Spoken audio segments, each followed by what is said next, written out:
暴れん坊将軍。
長藩駒揃いました。勝二ゾロの長。ついてねえや。からげつだい。おい、ナマズの文治、ちょっと来な。さあどうぞ。さ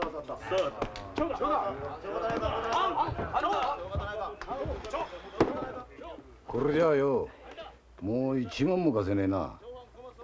全部で貸した金が30と5両。この始末どうつける気だい？始末つけろって言われてもどうしようもないんでね。こうなったらこの足の二の腕でもバッサリとやってもらいましょうか。だから稽古をやってる頃ならともかく、今のてめえの腕なんぞ一文の値打ちもねえんだよ。それじゃあぶっ殺してもらいましょうか。きゃり口先だけでベラベラ抜かしやがって。よし、覚悟しろい。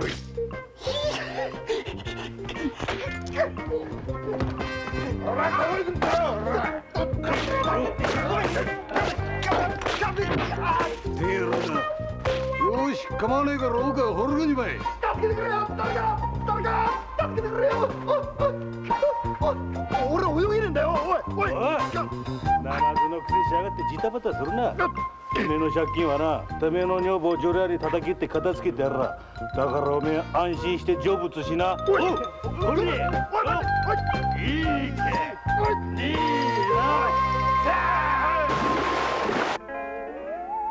お徳、俺だよ。おめえの亭主の文治だよ。聞こえねえのか？返事してくれよ、お徳。おいらが悪かった。勘弁してくれな。お徳、お徳、お徳。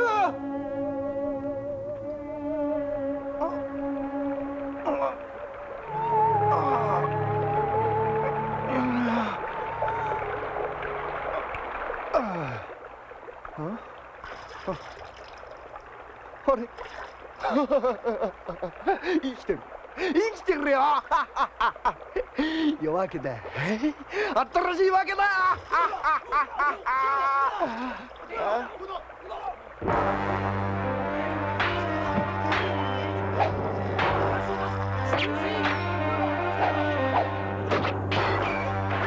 夜嵐を立つ。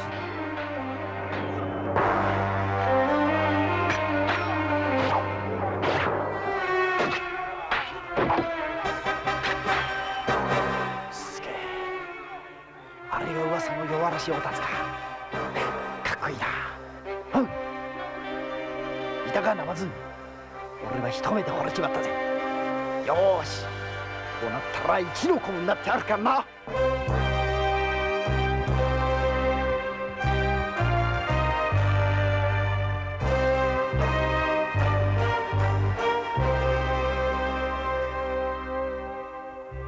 それから数日後のことである。上様、夜嵐を立つからの投げ文でございます。今朝方奉行所の門前に。何じゃと？公儀に対する挑戦状かの？いや、忠相の正史だ。今後一切盗賊行為はいたさぬと書いてある。夜嵐を立つは押し入った商家に干渉成敗の張り紙を、その筆跡と同じでございます。ではこれは本物の精子か？はい。与原正達は今までに3件の豪商を襲っておりますが、いずれの商人もかなり悪どい商いをしていたらしく、町民の中には義賊だなどともてはやす者も。何が義賊じゃ。聞くところによれば初めに押し入ったのが辰巳屋、それで通称与原氏お辰。しかしその実態は店の亭主以下女衆まで皆殺し、金を奪い取り方まで殺めているとか。これは極悪非道な盗人でござりまするぞ。その通りです。もちろん必ずや捕らえますが、ただ相手が動かぬとなると、その探索が少々難しくはなりましょうな。今までに何か手がかりが？一つだけ奇妙なことが、一昨日襲われた越後屋でございますが、生き残った手代の証言によれば、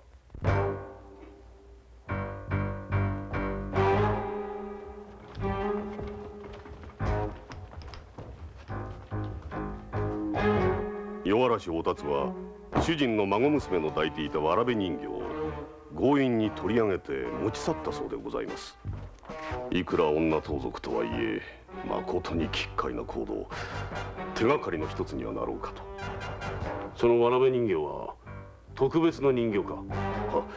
浅草の名人と言われた人形師桜井丈八の人形でございます。桜井丈八のわらべ人形か。奴らは当分姿を現すまい。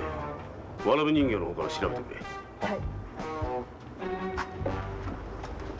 さてその頃我が家に戻ったナマズの文治、すでに女房の男が岩蔵の子分に連れ去られたと知ってやけのやんぱち、叫びたりの毎日。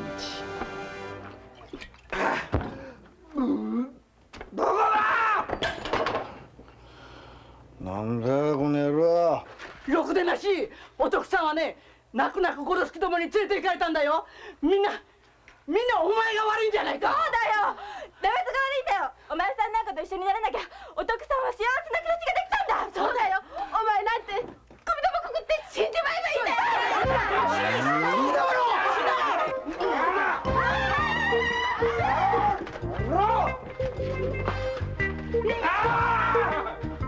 てめえらこそなんだよ、お前ら薄汚ねえかかの尻に引かれやって。俺なんか3人目だぞ。3人も両も売れ飛ばしてんだ。文句ある。お見なよ、これがナマズの文治らしいぜ。よし、こうなったら弱らしおたつの一の子になって江戸中をしてくるな。思ってるな。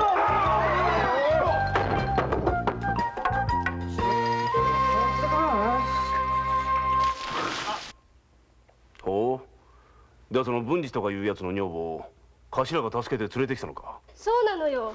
両国で岩蔵っていう悪いやつの子分が連れて行くのをね、お兄ちゃんが見かけてその岩蔵に話をつけてうちへ連れてきたの。お徳さんっていうのよ。そいつは与原氏のお達の子分になりたいと言ってるそうだな。ええ、頭に言われて様子見に行ったんですがね、これがまたとんでもねえ大バカ野郎なんですよ。ねえ新さん、お徳さん助けてあげて。今奥で話してるんだけど、私が引き合わせるからね。あ、新さん。いや、ねえお徳さん、こちらうちの居候で徳田新之助さんっていうのよ。お徳さんの力になってくれるって。もうそんな、これ以上皆さんにご迷惑。いいんだよ。新さんはね、うちの頭の友達でね、困ってる人の味方なんだから。新さんも聞いただろ。この人の亭主はね、とんでもない極道者なんだから。うん、大変な男らしいな。そうなんですよ。だからあしらもね、そんな野郎のことはきっぱり諦めてうちで働けって言ってんですがね。幼馴染なんだって。3年前に一緒になったんだけどね、赤ちゃんができなかったんだって。だけどさ、そのせいでおかしくなっちまったわけじゃないんだろ。私にもよくわかんないんですよ。初めのうちは一生懸命に大工をやってたんですよ。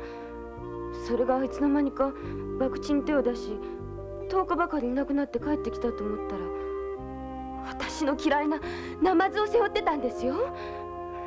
それからはもう手のつけようのない極道暮らしで、私もう腹が立って情けなくって。それごらんよ、根っからの極道もんは猫かぶってたんだよ。そんなん治りゃしないよ。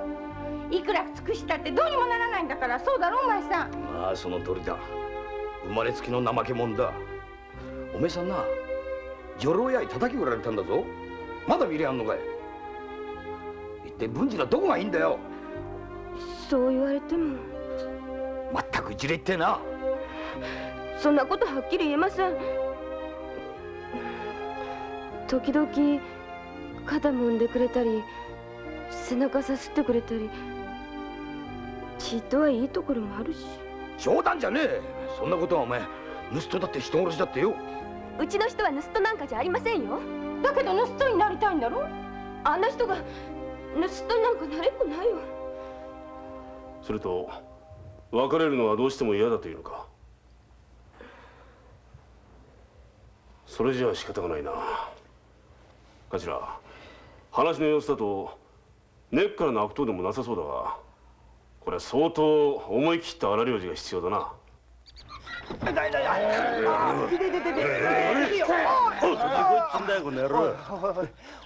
お得どこ売れやがったんだよ。お得返してくれ。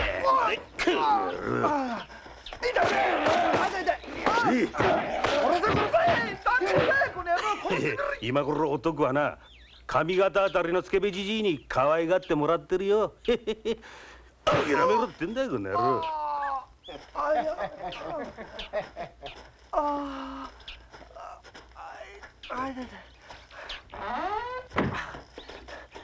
しょい！てめえら鬼だ！今に見てろ。この野郎ぶっ殺してやるぞ、ほんとに。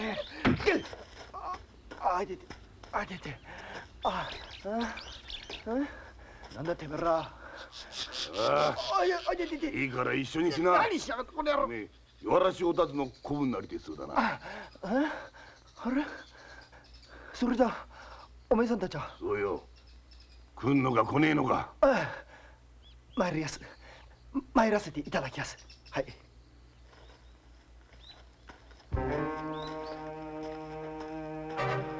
待て。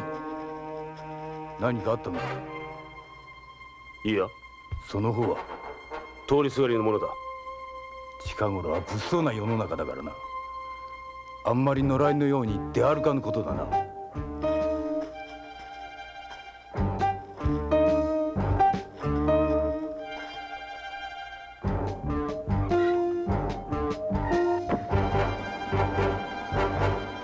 八木沢材木石奉行八木沢頼母の屋敷か。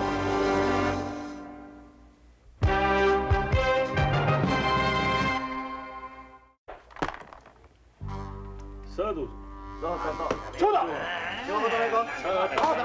赤木、当分博打はやめさせろ。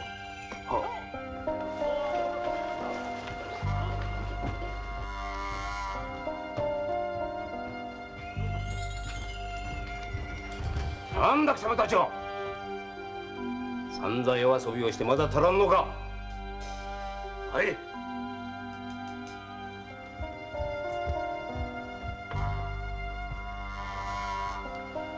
藤郎。何ですか父上。そんな無様な様子で親子が務まるとでも思うておるのか。商人どもから賄いを受け取るくらいの仕事なら誰にでもできますよ。黙れ。このつき者や。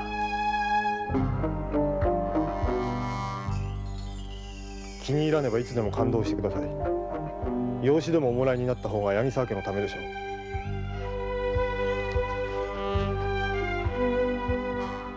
情けないやつよ。わしの手には負えぬわい。旦那方はどうしてあっしのことをご存知なんで。あれだけ長屋で騒ぎや噂が立つぜ。ごもっともで。お辰姉さんどちらにいらっしゃるんですかね。気安く口を聞くな。その前に聞いておきたいことがある。正直に申せ。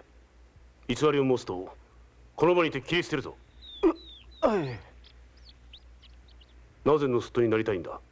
とんでもねえ。おたつ様は盗人なんかじゃござんせんよ。義賊でござんしょ。あっしらにとっちゃ神様みたいなもんだ。まあそれはいい。他には？他に？俺は足を今までバカにしてやろうたちを見返してやろうと思いましてね。まだあるだろおめえさっき言ってたじゃねえか。男を消せって。おう。てめえの女房らしな。お恥ずかしい話なんですが、苦労をかけちまってるカカが一匹でござんしてね。できたら少しは楽をさせてやろうかななんて思ってたんですよ。はい。だったらなぜ真面目に働かないんだ？そんな殺生な。旦那たちだってたくさんあるところからお足いただいて楽しい暮らししてるんでしょ。あっしもね、いろいろ考えまして、一時は一生懸命働いたこともござんした。だけどまあ正直なところ、働くほどつまらねえものはござんせんからね。そこへ行くと遊んでる時のこの楽しいの楽しくねえのって。てめえそれを本気で言ってんのかよ。本気本気。人間誰でもそう思ってるんです。だけどそれをするためにはたくさんのわしがいるんだ。当たり前だ。そこであっしは気がついた。それは簡単なことでね、おわしがたくさんあるところからもらってくるのが一番。それには泥棒がいいだろうと。どっかに格好のいい泥棒はいねえかなと考えていたら、ばったり会いましたね、大川端で。それがあの弱らしのおたつさんだ。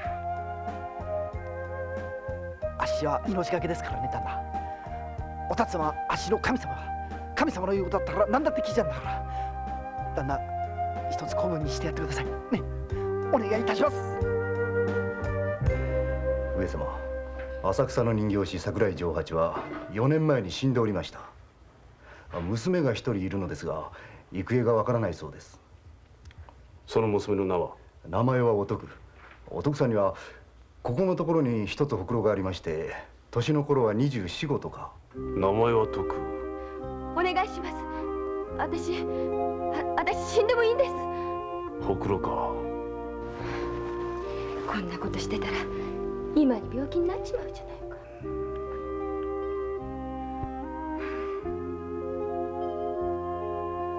夜嵐を立つ大明神、早くお迎えに来てください。バカだね、本当に。これじゃ私が今戻ってきてもダメだよね。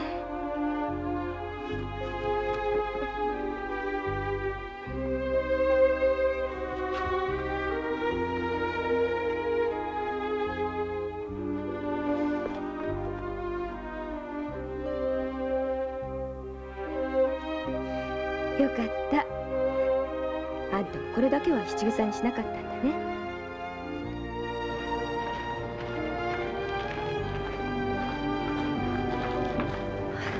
徳田様。ちょっと聞きたいことがあるんだ。はい。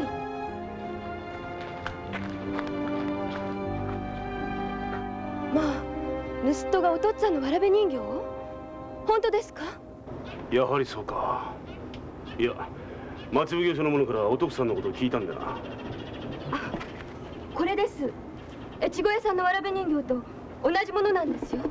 同じもの？同じわらべ人形は全部で3体しかないんです。3体？はい。これは特別あつらいなんです。猿お武家の奥方様に頼まれてお屋敷に参り、まだ幼い若様のお顔を絵に描いて、それを元に作ったんだそうで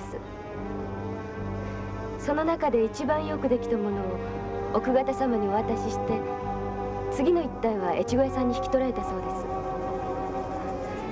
これは私が父の形見として今まで。なるほどな。で、その武家とは？名前は知りません。お父っつぁんはただ猿お武家様としか。丈八は病で亡くなったのか？夜道で何者かに切られたんです。近所の人の知らせで私と文治さんが駆けつけるとまだ生きていて、それで。何か言い残したのか？はい。取った！取った！しっかりしろ。お父っつぁん、しっかりして。とったわらべ若さ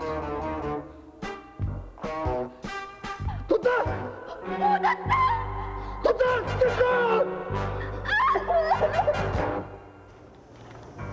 そのことを役人には？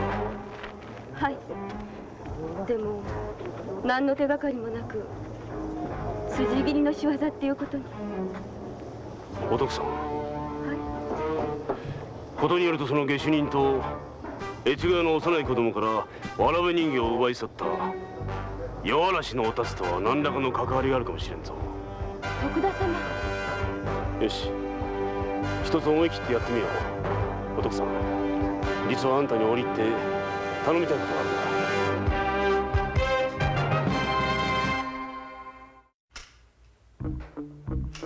この度の外堀修築には何とぞ私どもの石材をご用達しくださるようお願いいたします。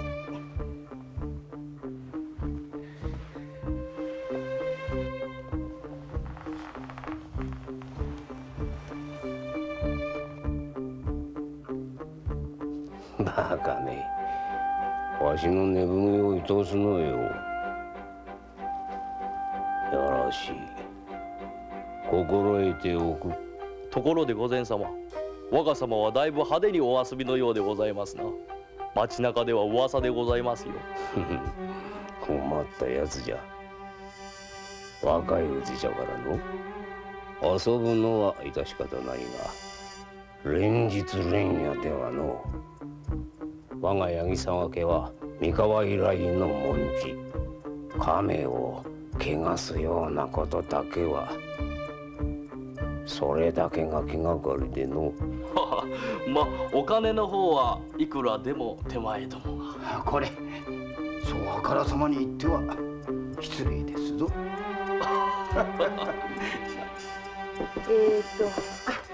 三国志なんかどう？も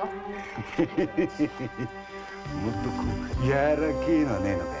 お姉ちゃんのお尻みてえに。若様に言いつけるよ、もう。その若様はよ、今おめえ蔵の中でお人形さんとままごと遊びの最中よ。ままごと遊び？いや、次男坊でよ、亡くなられた奥様が小さい頃は女の子のようにして育てられたそうだぜ。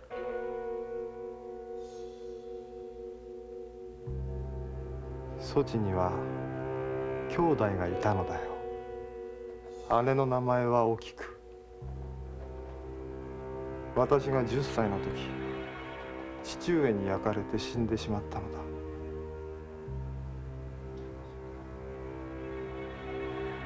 そうだ、お前も同じおきくと呼ぼうか。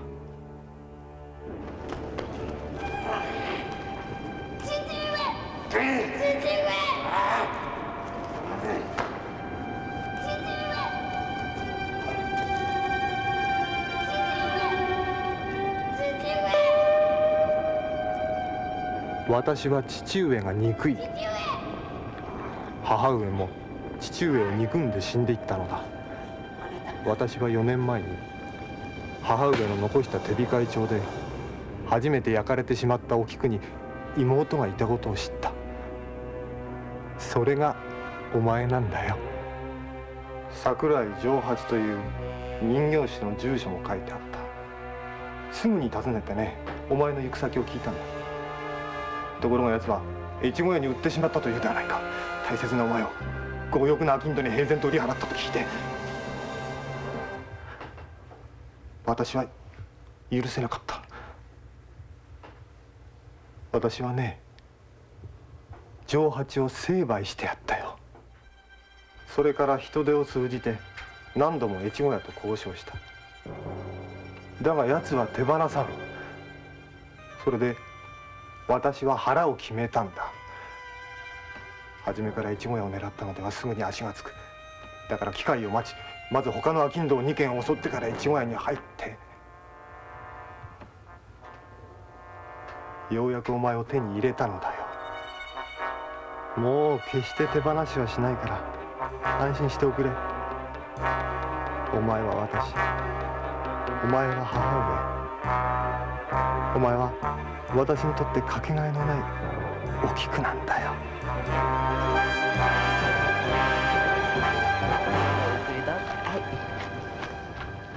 夜嵐おたつの正体が八木沢菊次郎とは全く驚きました。奴は越後屋の人形を奪うためにわざと他の店まで押し入ったようです。取り巻き連中が菊次郎を煽って利用しお金を奪っているのも事実です。頼母は土蔵の様子に気づいていないんだな。うすうすは気づいているのでしょうが、他人は絶対に土蔵の中に入れないそうです。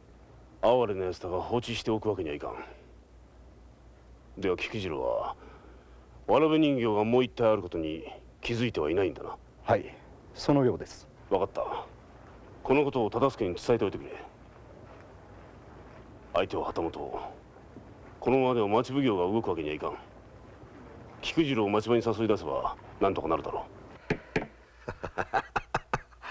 そいつは面白いですな。ねえ新さん、それじゃねあっしの実婚の日本橋の三河屋さんに話つけておきましょう。それでやるのはいつです？早い方がいいな。じゃあ今夜やっつけましょうか。うん。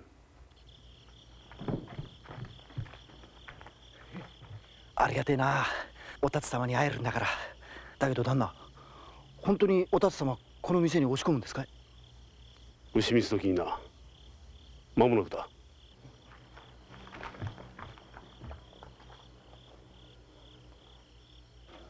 用意しろ。はい。あれ、旦那その格好ですかい？俺は見張りだからな。ああ、随分楽なんだな。で、あっちの役目は？まあお前千両箱無理だから離れへ行って凪と娘を脅し家宝のわらべ人形を奪ってくるんだ。人形？おたつはわらべ人形が好きなんだ。手柄になるぞ。旦那来ましたよ、ほら。ね、さあ。押さないで、分かってますから。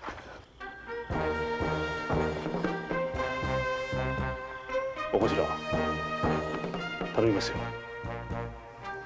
おたつ様、あっしはナマズの文治と申します。一生懸命やりますんで、どうかよろしく。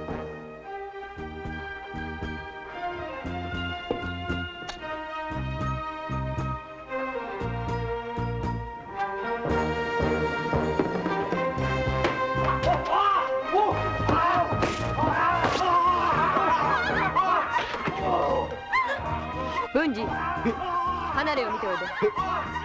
一人でですか？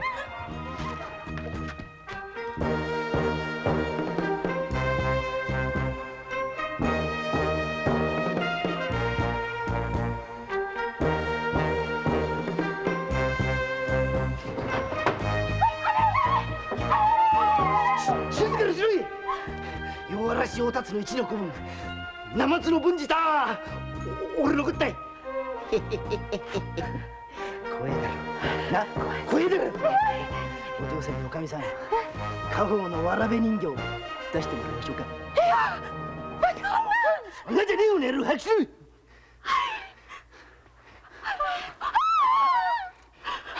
なんだよ、これだったら男のと同じじゃねえか。おかみさん、紙入れ出してもらいましょう。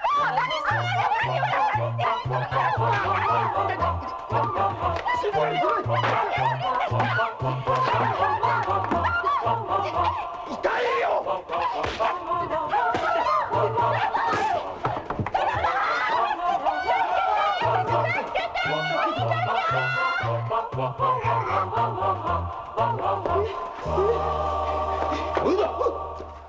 この野郎、ふって野郎だ。盗人がどれだけ政子に合わねえか教えてやる。うるせえこの野郎。あいてててて。あ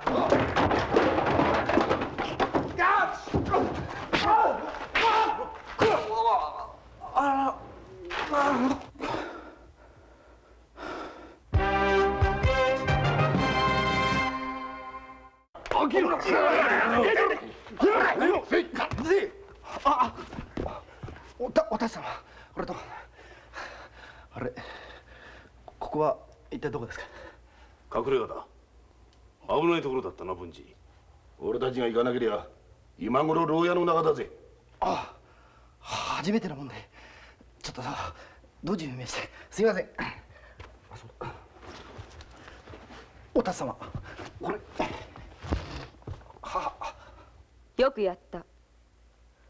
これが桜井丈八のわらべ人形か。桜井丈八？どうしたんだい？いやちょっと。いやしかし世の中には不思議な因縁ってものがあるもんだな。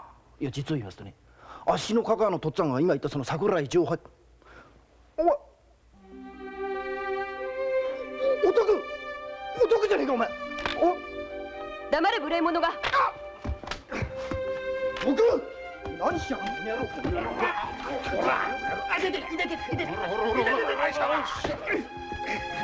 出すために妙なこと言いやがると叩き切るぞ。ご勘弁してください。お得というのか、お前の女房は。もうそっくりというかうり3つぐらいなんですよ。他人の空似ということもある。勘弁してやるが、二度とそんな口を聞くとただでは済まさんぞ。どうもすいません。もう二度とそういうことはしませんから。文治。お前はだいぶ痛めつけられたようだが、それでもまだ盗っ人になる気があるのか。諦めるのなら今のうちだよ。とんでもございません。こんなことでへこたれるようなナマズの文治さんじゃございませんよ。あっしは生まれついての極道者、三尺高い木の上にこの首をさらすまではあっしの気持ちに変わりはございません。はい。あの野郎。なんだよ。なんだよ。あれだけ殴ったってへのかった。そこのけの間抜けなんだからさ。バカ野郎が本当に。分かった。明朝木曽屋を狙うことになっている。その時のお前の働き次第で子分に加えるかどうか決めてやろう。ありがとうございます。その頃吉宗の命を受けた才三とさぎりは八木沢家に入り込んでいた。町中大騒ぎだな。夜嵐おたつが三河屋に押し入ったそうではないか。はい、何でも桜井丈八のわらべ人形を奪い去ったそうですよ。それはまことか？はい、生き残った女中さんに聞きました。若。すると今一つ人形が。で奴らはどんな連中だ？どんな連中って大勢来たそうですよ。あ、そうそう、その女中さんが死んだふりをして聞いていると、明日の明け方深川の木曽屋をやろうって話してたそうです。深川の木曽屋。そのことは役人どもに話したのか？とんでもない。下手なことを役人に話したらどうなるか分かりませんからね。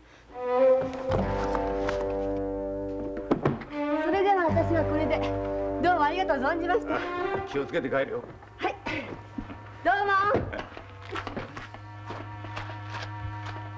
赤木、木曽屋の近くで待ち伏せよ。奪った金は全てお前たちにくれてやる。その代わり必ず偽の夜嵐おたつを捕まえろ。どうしてもその人形を手に入れたいのだ。いいな。はい。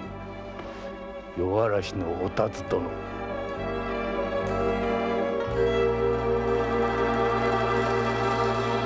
かねてよりの菊次郎の行状、あるいはと懸念いたしておったが、公儀をなめおって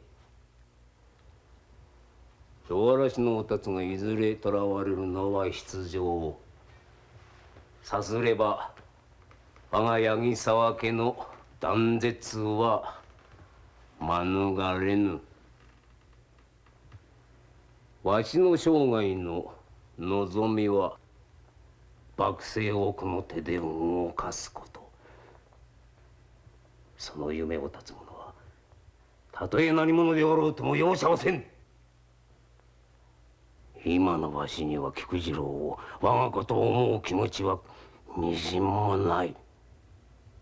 彼は今や失神中の虫や八木沢家に取り付いた化け物じゃ。御前様。菊次郎は明朝参る。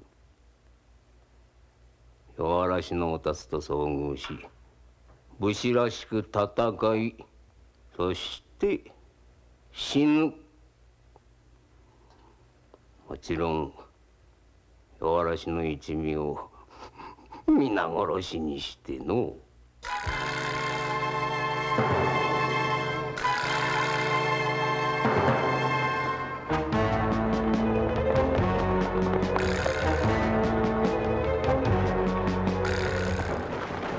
あの者を捕らえろ。他の者は気にせい。おう。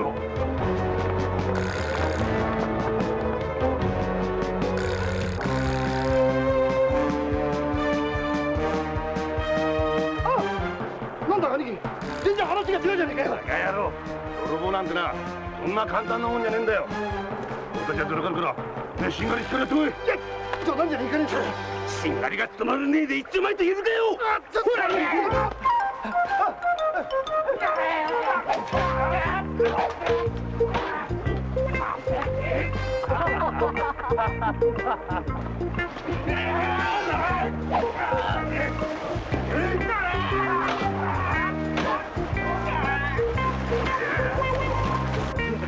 死にたくねえ、死にたくねえよ。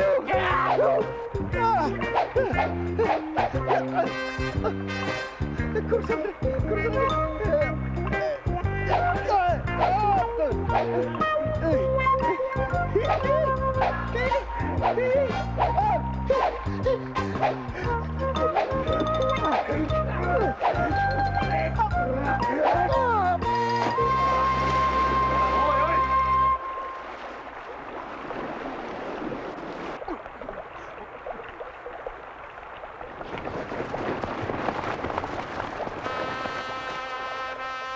八木沢菊次郎、いや本物の夜嵐のおたつ、とうとう年貢を納める時が参ったようだな。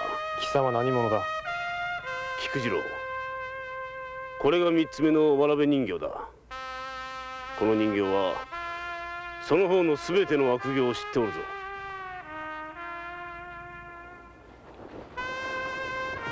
父上。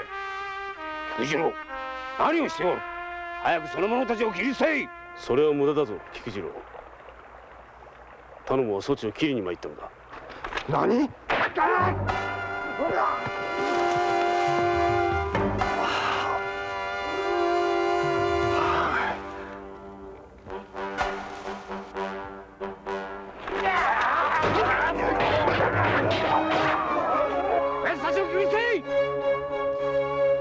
どうやら誠の化け物は八木沢頼母、貴様のようだな。上様。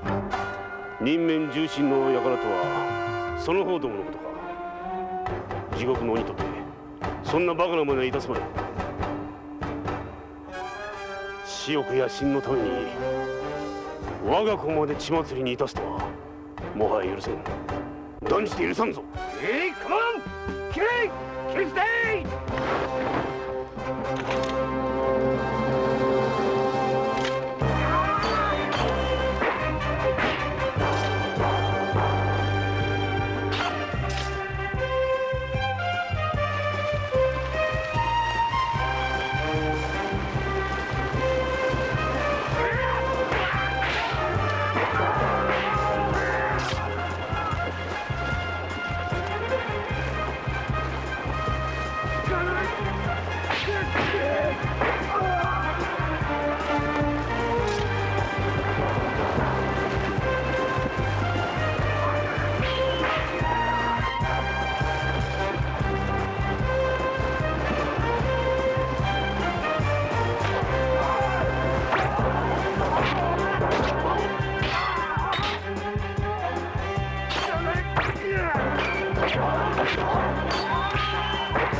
非常なものとはいえ哀れなやつ。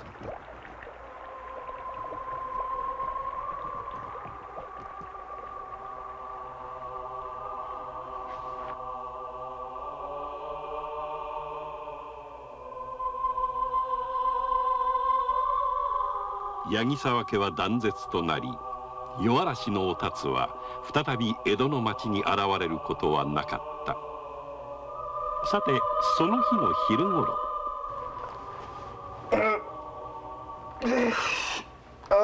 お徳。お天道様が眩しいだろ。もうお昼なんだからね。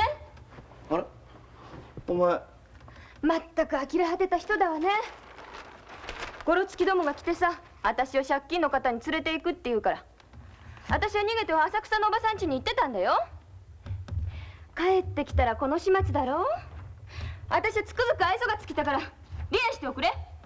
おとついから酔いつぶれてるような亭主じゃどうしようもないだろ。おい、ちょっと、なんだい。俺、おとついからここに。何言ってんだい。障子を張り替えたらね、私出て行くからね。盗っ人にでも何でもなったらいいだろ。ちょっと待ってくれ。盗っ人はもう真っ平だい。な、勘弁してくれよ、お徳。もう二度と負けちゃしねえから、元のデイ君に戻って一生懸命働くから。お前さん、本当に誓っておくれかい。心底約束しておくれかい。ああ、約束する。何でも誓う。神様、仏様、お生松様、二度と博打はいたしません。一生お徳をかいがって一生懸命働きますんで、どうかご勘弁を。これでいいだろうね。お前さん。それじゃさ、仲直りの印に熱燗で一杯いきましょう。調子に乗るんじゃないよ、このナマズ。そうでしょうね。しかし上様、文治が騙されていたことに万一気づいたら再び大暴れを。その時はその時だ。何せあいつはナマズだからな。一筋縄ではいかん。ほら、三ゾロちょうだい。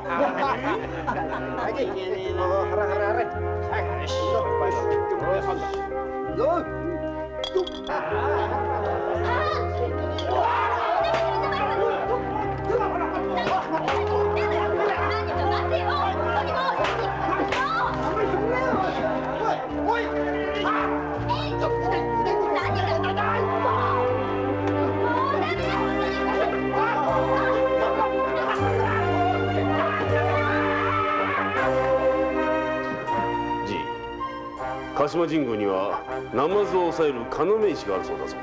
おう、するとお徳の大きなお尻がその要石の代わりでございまするな。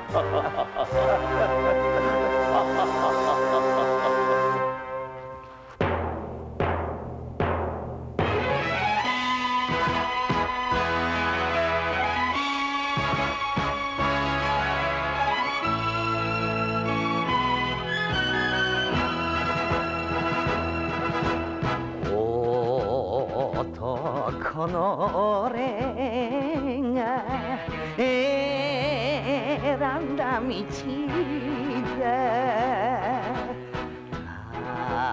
たとえ茨の道だとて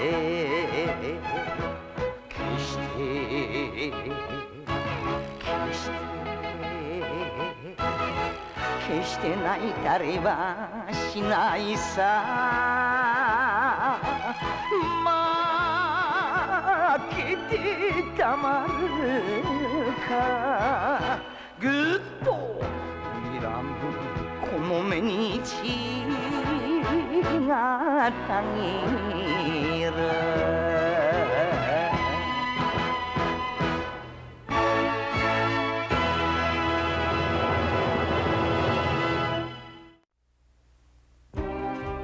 暴れん坊将軍。